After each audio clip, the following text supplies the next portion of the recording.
Pueden sentarse, hermanos. Bueno, estamos continuando una serie que la hemos titulado De un Dios fiel no podemos huir. Y esta es la segunda parte de esta serie. La semana pasada, para los que no pudieron estar aquí, estuvimos hablando de que Jonás estaba huyendo de Dios. Jonás conocía a Dios a través de las mismas escrituras. Y Jonás, al igual que nosotros, conocemos la Biblia, pero no le obedecemos. Por eso simpatizamos mucho con la historia de Jonás, porque Jonás es como nosotros, o nosotros somos como Jonás. En el capítulo 1 vemos que termina este pasaje, el capítulo 1, Dios tira a Jonás al mar a través de los marineros, y un gran pez viene y se traga a Jonás. Jonás está huyendo y Dios lo está persiguiendo con un gran pez. Ahora, en este pasaje no vemos a Jonás que está huyendo. Vemos a Jonás ahora atrapado dentro del vientre de este gran pez, haciendo lo que pocas personas pudiéramos hacer, es orando. Así que esta es una oración poco común. Ninguno de nosotros nunca ha orado dentro del vientre de un pez. ¿No es así? Todos hemos orado en nuestras casas, en los cuartos, en las salas, en lugares públicos. Por tanto, esta oración que hace Jonás realmente nos está enseñando que si nosotros huimos de Dios, en un punto de nuestra vida, en un momento de nuestra vida, Dios nos lleva a un lugar que solamente nos queda hablar con Él. Aunque no queramos hablar con Él, aunque no queramos experimentar su presencia, Dios que está detrás de nosotros, persiguiéndonos a nosotros, nos lleva a un lugar en que no tenemos otra opción que hablar con Él. Y eso fue lo que Dios hizo con Jonás a través de esta experiencia de colocarlo dentro del vientre de un gran pez. Nadie había estado antes de Jonás ni después de Jonás dentro de un vientre de un gran pez orando, hablando con Dios. Por tanto, era una experiencia nueva, no solamente para Jonás, sino para los lectores de este libro profético de Jonás.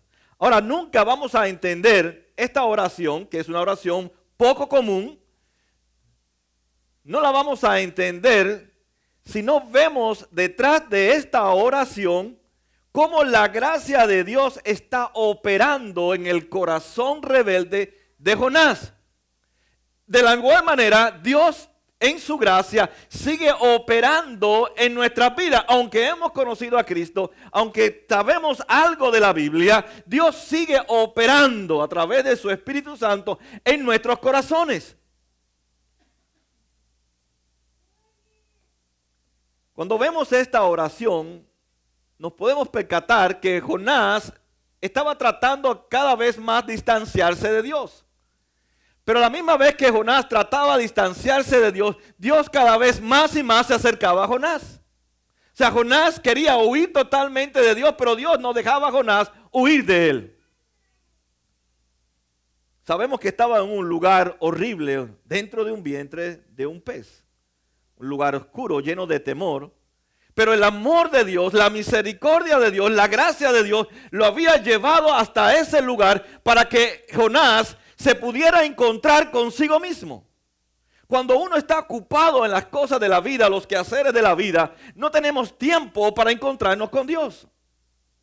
Pero hay momentos en que Dios quiere encontrarse con nosotros, quiere que disfrutemos de su presencia, y eso fue lo que hizo con Jonás.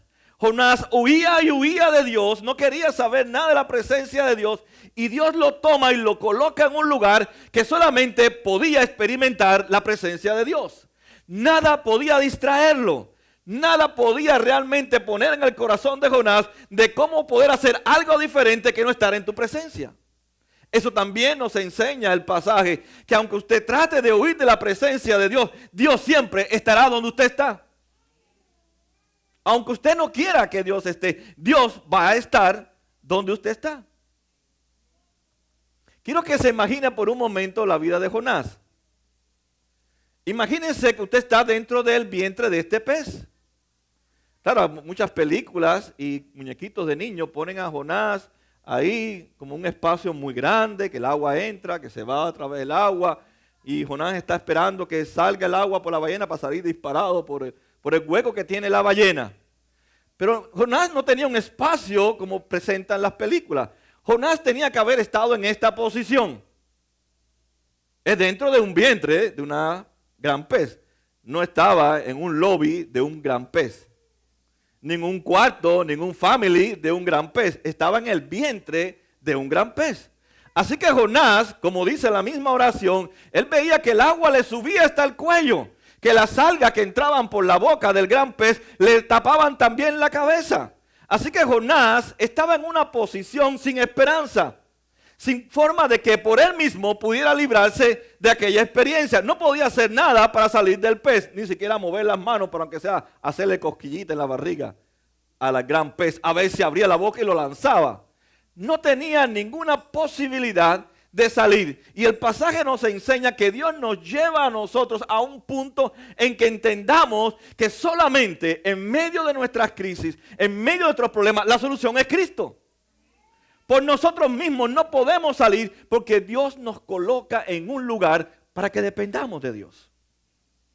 Y colocó esta tormenta y a Jonás en esta experiencia para que él pudiera experimentar la presencia de Dios de la cual él estaba huyendo. Así que vemos en esta oración un hombre, una persona que Dios está operando en su corazón para que regrese a él. Y esto se llama gracia. Esto se llama gracia. Por eso el libro de Jonás es la historia de la gracia de Dios en el hombre que huye constantemente de Dios. Y eso es lo que vamos a ver en esta oración, cómo una forma progresiva Dios va trabajando en el corazón de un hombre desobediente, rebelde, que no quiere experimentar la presencia de Dios, por eso ha huido de Dios, y cómo Dios poco a poco lo lleva a un punto en que tiene que reconocer que solamente Él puede salvarlo y puede redimirlo. Y comienza así el pasaje. Entonces Jonás oró al Señor desde el vientre del pez. Jonás estaba muy cómodo ahí en el fondo de la nave en el capítulo 1. Jonás quería no ir a Nínive, sino ir a Tarsis. Jonás entonces disfrutaba de la comodidad. Y Dios viene e interviene en su comodidad. Dios viene entonces pensando Jonás que él podía seguir escapando de Dios. Y Dios viene a encontrarse con Jonás. Dios nos enseña que nosotros no tenemos esperanza, que no tenemos control de nuestra vida, ni de nuestras circunstancias, solamente en Cristo Jesús. Nada nos puede funcionar, nada nos puede llevar a poder salir de nuestros problemas y de nuestras crisis. Jonás estaba en ese momento en un día oscuro, en un día difícil, en un día en que él mismo, se dice que el pasaje que estaba angustiado, no sabía cómo podía escapar de esta situación. ¿Cuántos de nosotros no hemos experimentado ese día? Ese momento en que es oscuro, que no tenemos cómo salir, que no vemos esperanza, que no tenemos una resolución ni una decisión, cómo salir de ese problema. Y de pronto Dios interviene en nuestras vidas. Y muchas veces Dios nos pasa por el valle de sombra y de muerte para que entendamos que nuestra vida está creada y diseñada para que dependamos totalmente de su gracia. Y la gracia es el favor gratuito y merecido que Dios nos otorga a nosotros, los hombres y mujeres pecadores, que mereciéndonos el infierno, Dios en su misericordia nos busca como a Jonás y nos alcanza, nos atrapa para que experimentemos su presencia. Y esa gracia comience a transformar, a operar en nuestros corazones. Dios lo llevó a encontrarse con él. ¿Quisiera Jonás o no quisiera Jonás? Jonás quería huir y Dios lo perseguía. Nada podemos hacer entonces para huir de Dios. Donde quiera que vayamos, allí el Señor se va a encontrar con nosotros. Dice el versículo 2, dijo, en mi angustia clamé al Señor y Él me respondió. Desde las entrañas del sepulcro pedí auxilio y tú escuchaste mi clamor. Jonás llevaba tiempo huyendo de Dios. Cuando uno lleva tiempo huyendo de Dios, uno no sabe qué va a decirle a Dios. Cuando uno lleva tiempo que no tiene una relación con Dios, que no conversa con Dios, que no habla con Dios, no sabe qué va a decirle. Igual que usted si su esposo o su esposa se va de un largo viaje de 1 mes o 2 meses, llega un momento que usted no tiene una conversación con él o con sus hijos y a veces no sabe de qué va a hablar. Jonás, nos damos cuenta cómo Dios está operando, que en vez de no saber qué decirle a Dios, él recuerda quién es Dios. Él recuerda las grandes maravillas que Dios ha hecho en su pueblo, las veces que Dios sanó a su pueblo, las veces que Dios liberó a su pueblo de sus enemigos. Él es el único que ha salvado a Israel. Es el único que puede salvarnos también a nosotros en nuestros momentos de dificultad. Jonás sabe que allí está en ese vientre de gran pez por su desobediencia, pero también sabe que Dios está allí también en el gran pez. Estuvo en el barco con él, estuvo allí en Job, estuvo en cada momento de su vida y ahora en este momento oscuro, en este momento difícil, Jonás sabe que estaba. Por eso dice, clamé a ti. Yo sé que tú me escuchaste, yo sé que tú estás conmigo, por eso clamé al Señor y Él me escuchó. Él sabe que el Dios de Israel, el Dios de Cristo Jesús emanado en Él nos escucha y responde nuestras oraciones. Pero el propósito de esta historia de gracia es que Jonás regresara a su corazón, al corazón de Dios. Jonás está consciente de que él mismo ha provocado a Dios y que Dios ha provocado esta tormenta en su vida. Por eso él dice, me arrojaste. Yo sé que estoy aquí en el vientre de este pez porque tú me atraíste a este lugar porque tú quieres que yo tenga una relación contigo. Tú quieres que yo esté presente delante de ti y que tú escuches mi clamor, mi angustia, mi desesperación. Como dijimos la semana pasada, Dios no crea tormentas. Dios no crea crisis para destruirnos. Cuando Dios crea tormentas en nuestras vidas o crisis en nuestra vida, es para que nos rindamos a Él. Es para que este corazón endurecido por tantas veces que hemos desobedecido a Dios, caiga rendido totalmente a la voluntad de Dios. Por eso en esta tormenta Dios está presente. Y está con nosotros en esta tormenta porque Él la ha provocado para que nuestra voluntad se rinda totalmente y definitivamente a la voluntad de Dios. Aquí vemos cómo la gracia de Dios se manifiesta e incomoda la situación de Jonás. Jonás estaba cómodo en Israel, Jonás estaba cómodo en la nave, sin embargo esa gracia de Dios se presenta en la vida de Jonás y quiero decirle que aunque Dios manifiesta su gracia, Jonás tiene un problema con la gracia de Dios. A Jonás le molesta que Dios salve a los ninivitas. Porque a veces nosotros experimentamos la gracia de Dios, pero somos tan egoístas que no queremos que otros experimenten también la misma gracia que nos alcanzó a nosotros. Y eso es idolatría, porque hacemos acepción de persona.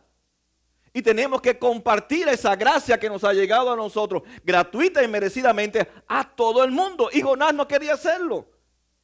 Por tanto, Jonás en un momento de su vida convirtió un ídolo al propio Jonás. Yo quiero vivir seguro, yo quiero vivir cómodo, yo quiero vivir dentro de la salvación, pero a mí no me importa la vida de los demás, que se mueran los 120 ninivitas que viven en la ciudad de Nínive. Pero Dios, que es un Dios de gracia para Israel y es un Dios de gracia también para los ninivitas. Aunque andaban en fornicación, aunque andaban robando, aunque hacían cosas que a Dios no agrada, su gracia también quería manifestarse en la vida de ellos. Jonás tenía un problema en su corazón con la gracia de Dios.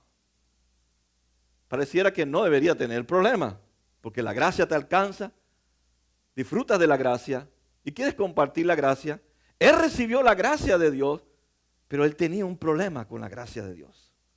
Él pensaba que la gracia de Dios era solamente para él y para su pueblo. Pero vemos también cómo Dios no permite que ni Jonás ni Nínive escapen de su gracia. Dice el versículo 4, y pensé, he sido expulsado de tu presencia. ¿Cómo volveré a contemplar tu santo templo?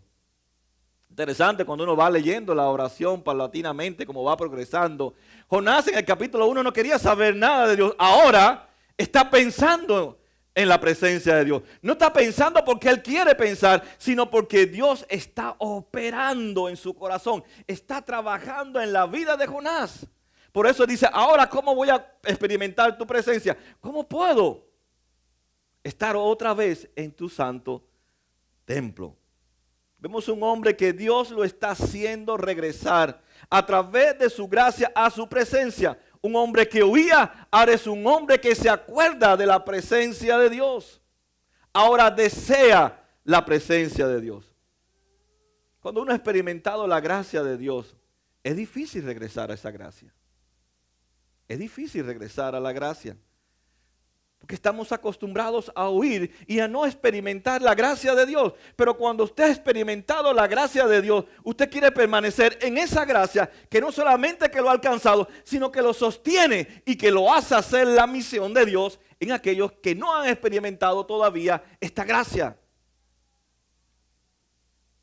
Por ejemplo, ¿cuántas veces nosotros, cuando tomamos decisiones o resoluciones, no pensamos en la presencia de Dios? Porque nos hemos acostumbrado a estar fuera de la gracia de Dios. Pero si aprendemos a estar en esa gracia que Dios manifestó a través de Cristo, entonces esa gracia es la que permite que domine todo mi corazón, mis pensamientos, mis palabras, mi comportamiento. Porque es un favor que he recibido que no puedo pagar ni el resto de mi vida, aunque me dedicara a alimentar a todos los pobres del mundo, ni a entregar toda la fortuna en dinero, que no tengo nada, pero si lo tuviera, nada de eso sería suficiente para pagar la gracia que he recibido.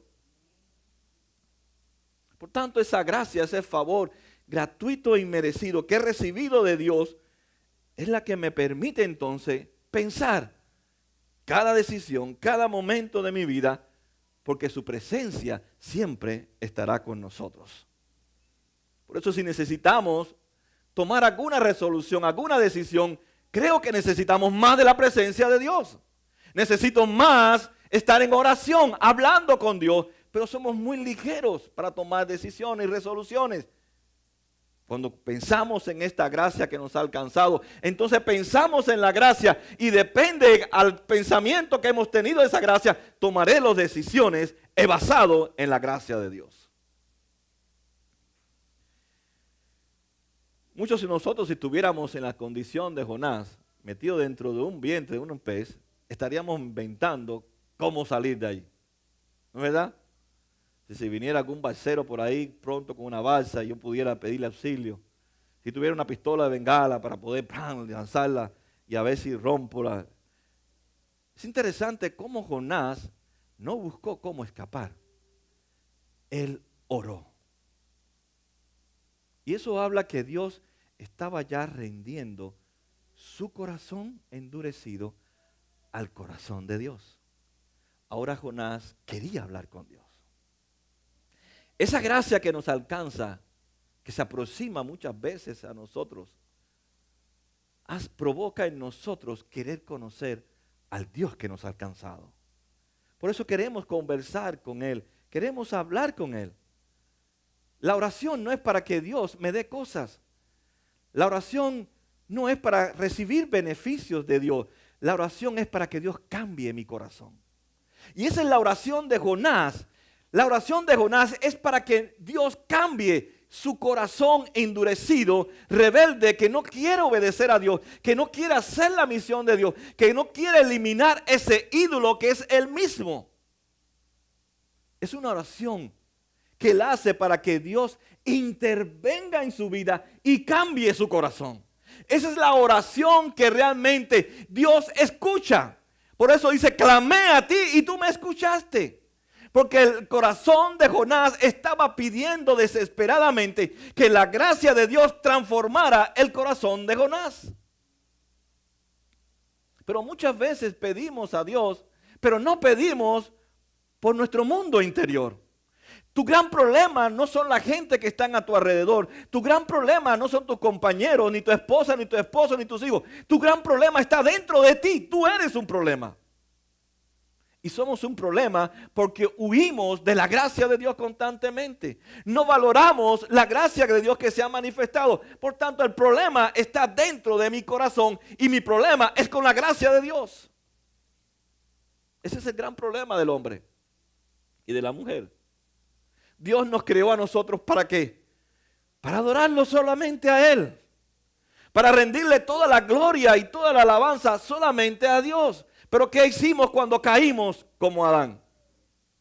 Seguimos adorando. Sí, es verdad que seguimos adorando. Pero ya no adoramos al Creador. Ahora adoramos toda la creación. Por eso Juan Calvino en uno de sus libros dice que el corazón del ser humano es una máquina, es una fábrica de ídolos. Donde a veces echamos a pelear ídolos contra ídolos. Y queremos destruir con un ídolo al otro ídolo. Y Jonás nos enseña, o Dios nos enseña a través de esta historia de la gracia, que solamente tú puedes destruir tus ídolos cuando tú entras a la presencia de Dios y solamente adoras a Dios y no a tus ídolos. Jonás llegó a un punto en su vida. Dice el versículo 5, las aguas me llegan hasta el cuello, lo profundo del océano me envolvía, las algas se me enredaban en la cabeza, arrastrándome a los cimientos de las montañas, me tragó la tierra y para siempre sus cerrojos se cerraron tras de mí. Jonás se sentía que era el fin de su vida, que todo iba a terminar en aquel lugar, que para un hebreo estar dentro de un vientre de un pez era condenación, era el juicio final de su vida. Nunca había pasado estar dentro de esta situación. Jonás se sintió sin esperanza, que no había solución para su corazón. Pero Dios estaba trabajando aún inconscientemente en la vida de Jonás, aunque no lo sabía, Dios estaba trabajando con su gracia en su corazón. Dice, pero tú, Señor, Dios mío, me rescataste de la fosa. Jonás ahora se recuerda que solamente Dios puede rescatarlos. Jonás comienza entonces a través de esa acción del Espíritu Santo en su corazón, a través de esta gracia que transforma, Jonás entonces comienza a entender que solamente Dios puede rescatarlo. Que él necesita a alguien que lo rescate, no de los ninivitas, sino que lo rescate del mismo Jonás. Porque Jonás en sí mismo estaba preso por su ídolo. Por eso él continúa diciendo, aquel que adora ídolos vanos, abandona el amor de Dios. Él hace una confesión, he abandonado el amor de Dios, he abandonado la presencia de Dios, he abandonado la iglesia, la gracia de Dios, porque en mi corazón hay un ídolo. Pero Señor, tú puedes rescatarme. Al sentir que se me iba la vida, me acordé del Señor y mi oración llegó hasta ti, hasta tu santo templo. Me acordé del Señor. Dios comienza a poner en Jonás un corazón nuevo. Un corazón que vuelve otra vez a la gracia de Dios. Que lo regresa al lugar de donde él había partido. Cuando estamos lejos de Dios, aunque usted crea que no, en su corazón hay algo que le dice interiormente, necesitas estar cerca de mí. Necesitas estar cerca de la gracia de Dios. Por eso él dice, me acordé del Señor. No es que Jonás por sí mismo se acordó, sino que es que Dios, trabajando en el corazón de Jonás, permitió que Jonás se acordara de él. Porque Romanos 3:10 dice que nadie busca a Dios, nadie ama a Dios, nadie se acuerda de Dios. Dios provoca en nosotros acordarnos de su gracia. Mientras más corremos del Señor, más necesitamos del Señor. Cuando estamos lejos del Señor, así como el hombre pródigo, el hijo pródigo, él reconoce la necesidad de estar cerca de su Padre. Necesitamos entonces la presencia de Dios en nuestra vida. Cuando pasamos por crisis, muchas veces no tenemos cómo explicarle a los demás, pero sí podemos explicarles a Dios. Tal vez no nos sacamos en las redes sociales para decirnos cómo nos sentimos o qué crisis estamos pasando. Pero sí podemos llegar delante de Dios en las redes sociales, presentarles a Dios y clamar con angustia, con llanto, con dolor, con cualquier sentimiento delante de Dios. Y eso fue lo que hizo Jonás, porque Dios había provocado toda esta gamaja de sentimientos que lo llevó a entender que necesitaba volverse a Dios. Jonás estaba allí, pasando de ser un hombre desobediente a un hombre que entendía poco a poco la gracia de Dios. Muchas veces nosotros tratamos de transmitir lo que realmente no somos. Tratamos de transmitirle a la gente que todo anda bien cuando todo anda mal.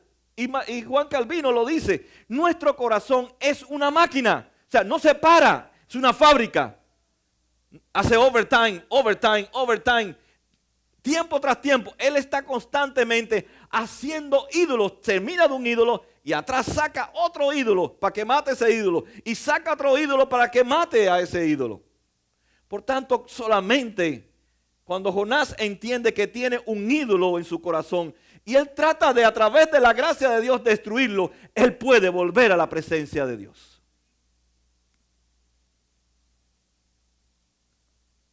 En mi angustia clamé, dice Jonás. Dice, me acordé del Señor.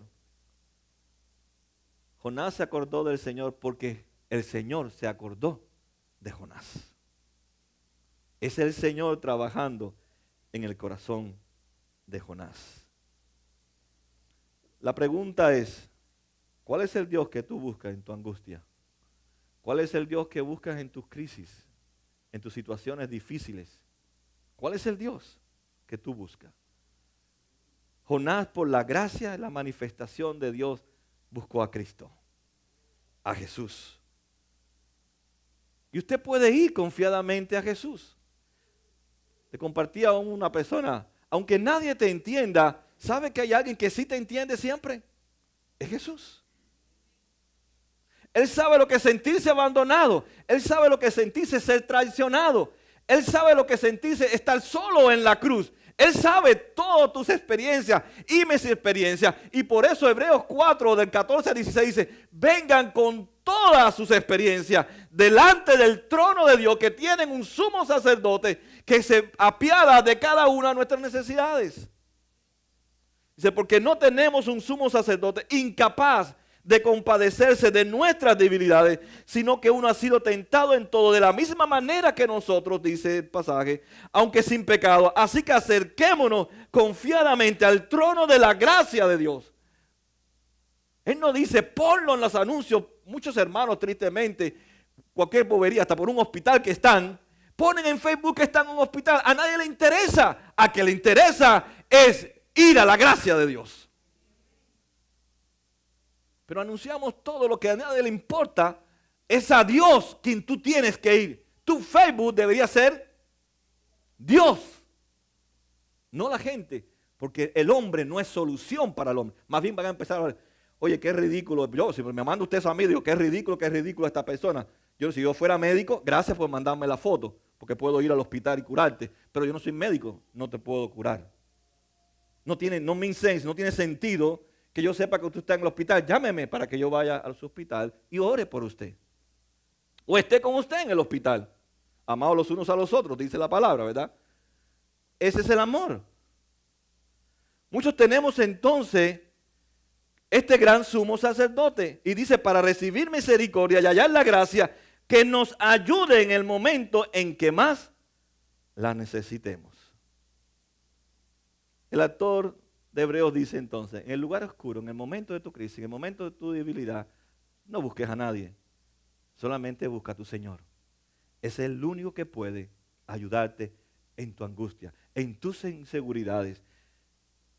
Jesús en el Getsemaní estaba luchando con la voluntad del Padre, hacer la voluntad del Padre. Fíjense cómo él oró.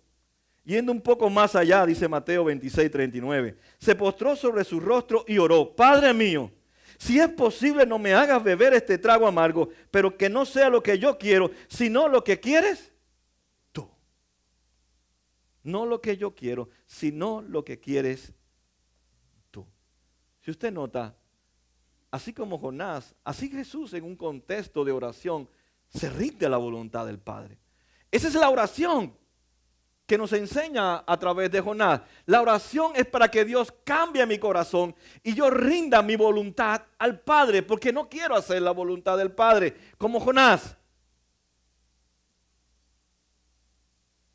Los que siguen ídolos vanos abandonan el amor de Dios. El problema de Jonás no era tanto su mundo caído donde él vivía. No era incluso ni con los ninivitas, que vivían en un mundo que no conocían a Dios. El pecado de Jonás, el visible, era huir de Dios. Pero sabe que el problema más grande que usted tiene, nunca nadie lo ve, está dentro de usted. Está dentro de usted. Para mí el pecado es como un árbol. El pecado es el tronco y las ramas, los mangos, las frutas, el mamey, lo que usted quiera comer. Es lo que usted ve. Es la manifestación de la persona. Pero la idolatría es la raíz. Lo que usted no ve. Por tanto, mis manifestaciones de pecado que se ven en mi vida tienen una raíz, y esa raíz es un ídolo que está permitiendo que yo me manifieste en la forma en que me estoy manifestando. Por tanto, usted puede cambiar comportamiento como hacen los psicólogos seculares. Tratan de decir, yo cambio este comportamiento, esta persona va a cambiar. Es cierto que puede ser que mejore o modifiques el comportamiento, pero el comportamiento va a venir otra vez porque no fuiste a la raíz. Y Dios quería que Jonás fuera a la raíz. ¿Cuál es el ídolo tuyo? ¿Qué estás adorando? ¿Para qué vives? ¿Para qué estás viviendo? ¿En qué centras tu vida?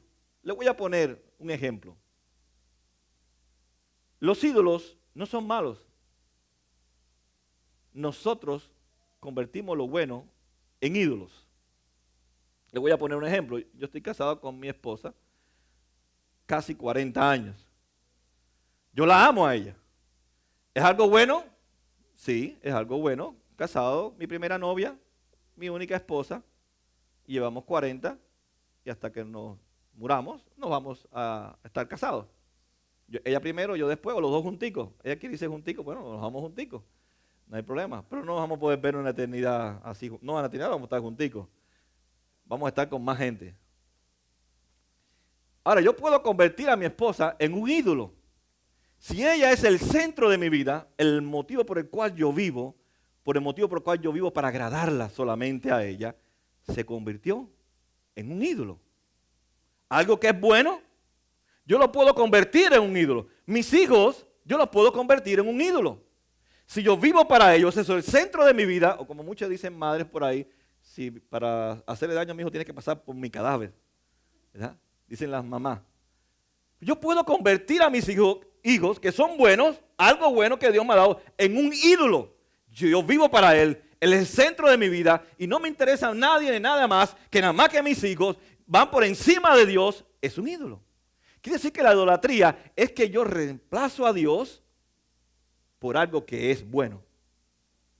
Puede ser su familia, puede ser su trabajo. El trabajo no es malo, es una bendición de Dios.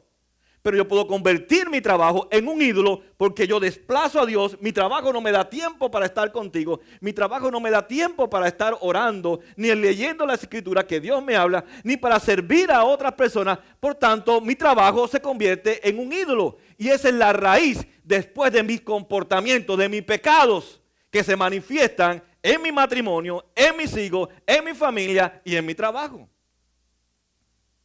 Un ídolo es algo que es bueno.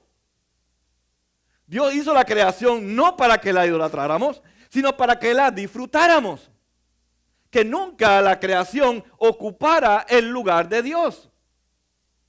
Pero nosotros hemos convertido todo lo que es bueno en idolatría. Porque hemos desplazado a Dios y hemos colocado este ídolo en el lugar de Dios.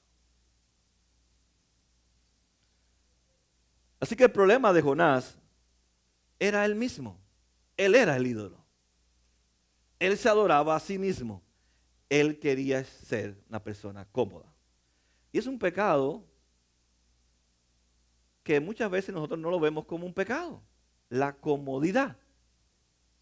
Pero cuando la comodidad es el centro de mi vida y vivo para la comodidad, entonces convierto la comodidad en un ídolo.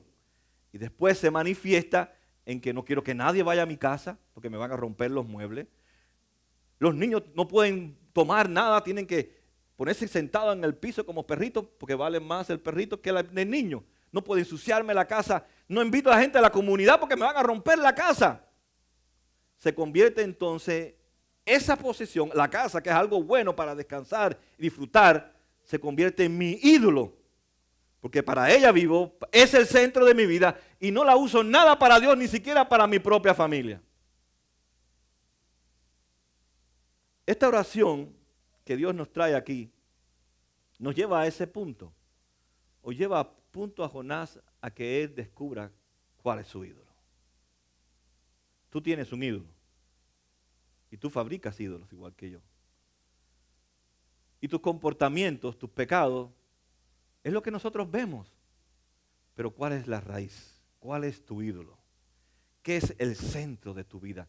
¿Qué es lo que tú necesitas para poder vivir que no sea Cristo?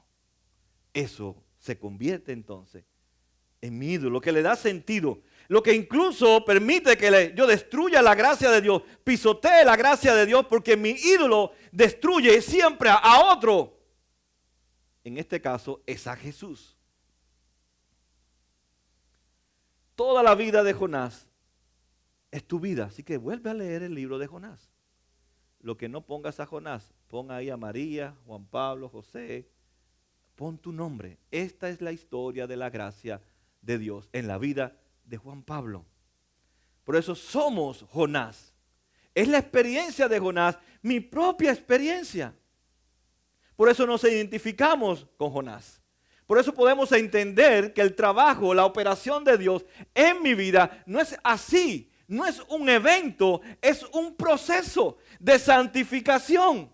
En que cada día yo quiero ser dependiente de Dios y Dios quiere que yo dependa de Él. Que cada día yo quiero vivir como yo quiero vivir, pero cada día Dios me enseña cómo vivir. Es una lucha constante, pero su gracia siempre está en mi mente y su gracia provoca arrepentimiento y me hace volver otra vez a los pies del Dios de la gracia.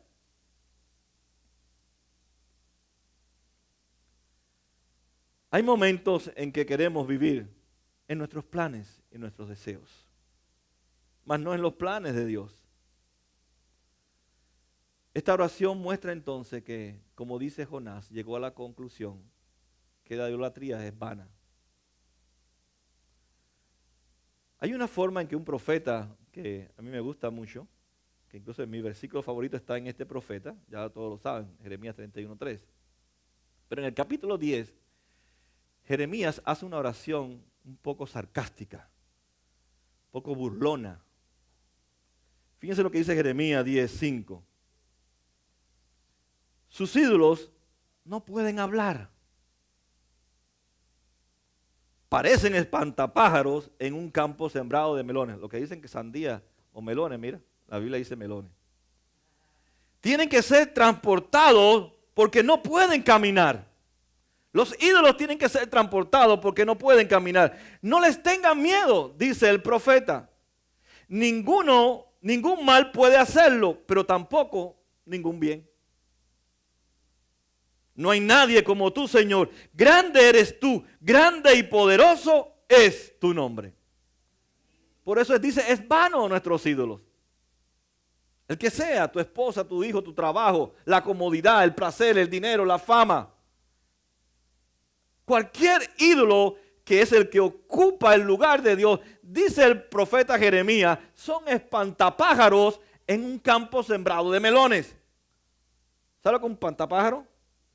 Cogen una ropa de una persona y le ponen un palo así como si fuera una cruz, le ponen unas cuantas pajas con un sombrero para que los pájaros huyan de los sembrados y piense que es el que está guardando el huerto. Pero si el pájaro se da cuenta, se la posa y no hace nada el espantapájaro, no puede espantarlo. O sea, no pueden hacer nada nuestros ídolos por nosotros. Solamente el grande y poderoso que es Jesucristo. Esta oración nos recuerda para qué fuiste creado. Fuiste creado para abrazar la gracia de Dios y adorarla. Fuiste creado para que siempre tengas de esa necesidad de la gracia de Dios. Te podrá faltar todo, como a Jonás. No tenía cómo escapar de su situación, pero su gracia, la gracia de Dios sobreabundaba en su vida. Dice, yo en cambio te ofreceré sacrificios y cantos de gratitud. Un corazón idólatra ya está adorando a Dios. Ofreceré sacrificios, dice, y cánticos de gratitud. En algún punto de nuestra vida Dios nos tiene que llevar a adorar solamente a Dios. No sé por qué camino, por qué forma, pero Dios en un punto de nuestras vidas destruye nuestros ídolos, cualquiera que sea, porque es el único que puede destruirlo, y nos lleva solamente a adorar a Dios. Jonás entiende que solamente Dios puede librarlo, que Jonás entiende que solamente Dios puede sacarlo de esta situación, pero Jonás necesita la fe. Necesita ese regalo de Dios, que crea que realmente que Él es su Señor y que Él puede rescatarlo y sacarlo de las fosas de cualquier situación. Dios tiene el poder para hacerlo y Dios tiene el poder y la gracia para manifestarse en tu vida como lo hizo con Jonás. Jonás nos enseña entonces que hay solamente dos tipos de personas: los que adoran sus ídolos y los que adoran a Dios.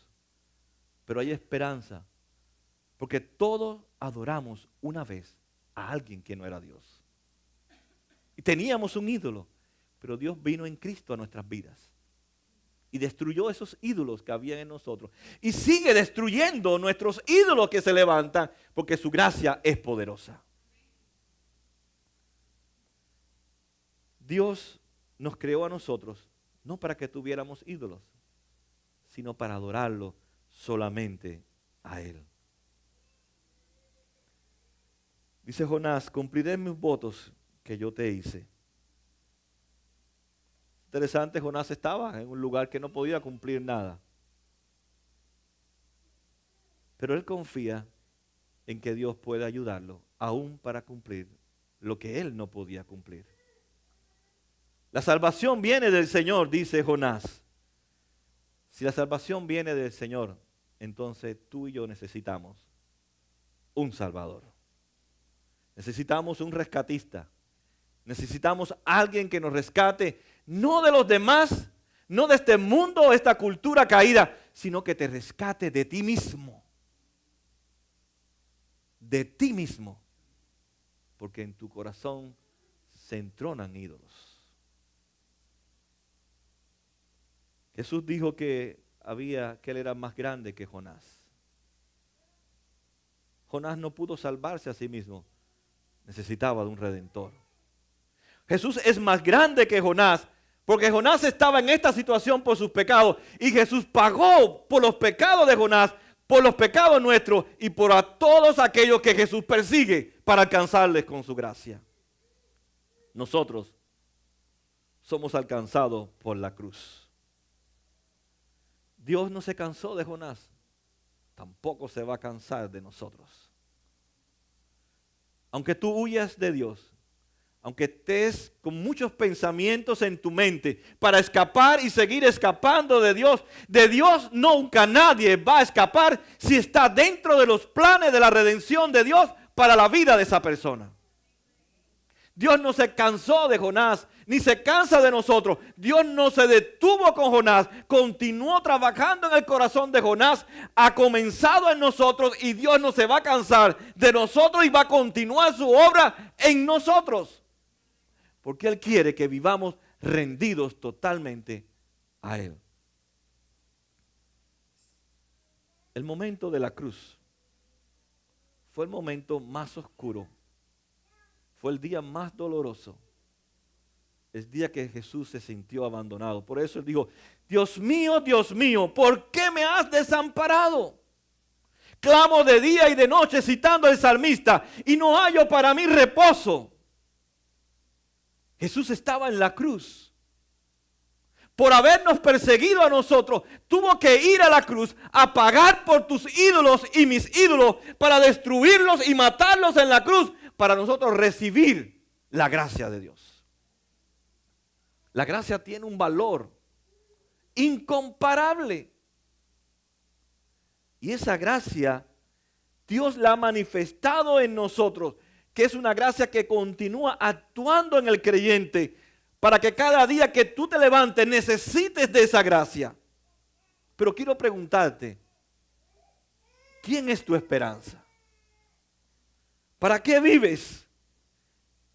Cada vez que tomas una decisión, ¿en quién piensas? ¿Quién es tu motivación? La Biblia nos enseña entonces, y este pasaje, vivo para Jesús. Él es mi motivación.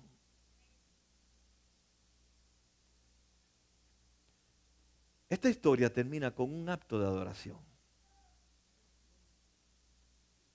Jonás dejó de ser un idólatra y se convirtió en un adorador. La adoración no es cantar, no es escuchar música. La adoración no es una actividad. La adoración es un estilo de vida. Es mi identidad. Yo fui creado para solamente rendirle adoración, rendir toda mi vida a Él. Eso es adoración.